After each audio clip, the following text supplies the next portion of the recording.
Nigeria में चावल के दाम जो हैं वो 3 साल की ऊंचाई पर पहुंच गए हैं। ये तब हुआ जब भारत ने नॉन बासमती चावल की निर्यात पर रोक लगा दी।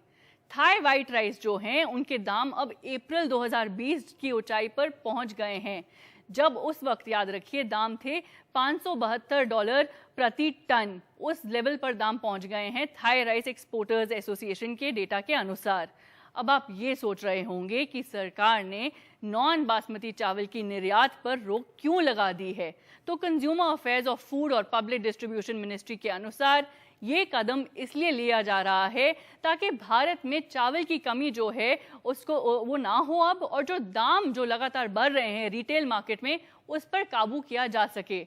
तो एक्सपर्ट्स का ये मानना है कि इस कदम से भारत में चावल का जो है सप्लाई और जो दाम जो हैं बढ़ते दाम जो हैं उन दोनों में ही सुधार आएगा। अब सरकार की नोटिफिकेशन ने ये भी कहा है कि सरकार कुछ एक्सपोर्ट के लिए अनुमति देगी ताकि जो बाकी देशों की फूड सिक्योरिटी की जो ज़रूरतें हैं वो पूरी हो जाएं।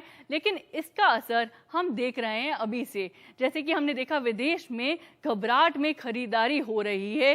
राशन की दुकानों में जो है चावल की खरीदारी पर लिमिट भी लगाई जा रही है।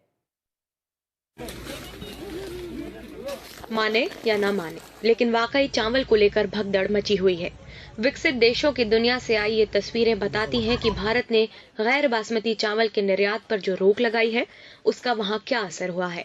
हालांकि इस निर्यात पाबंदी का मकसद घरेलू आपूर्ति बढ़ाना और चावल के दाम नियंत्रित करना है। मैं करीब 10 से ज्यादा दुकानों में गई, वो भी चावल का बस एक बैग खरीदने। सुबह मैंने 9 बजे दुकानों में जाना शुरू किया और अब जब 4 बज गए हैं तो मुझे बस एक चावल का बैग मिला, वो भी तिगुने दाम में। Bag with triple price, $34. Used to be only 17 or 18. जानकार मानते हैं कि चावल एशिया और अफ्रीका में करोड़ों लोगों की खुराक का अहम हिस्सा है और इसकी कीमतों में उछाल से महंगाई दर का दबाव बढ़ेगा और खरीदारों का आयात बिल बड़ा होगा।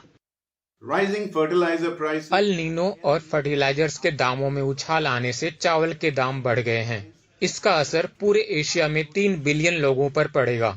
इससे खाने के दाम भी बढ़ेंगे और ये लोग एक बेहतर डाइट के लिए चावल पर ही निर्भर हैं।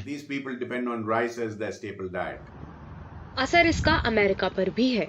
वहाँ कई दुकानों ने हालात पर काबू पाने के लिए प्रति परिवार एक बैग का नोटिस लगा दिया है। जमाखोरी को लेकर भी चिंता जताई जा रही है।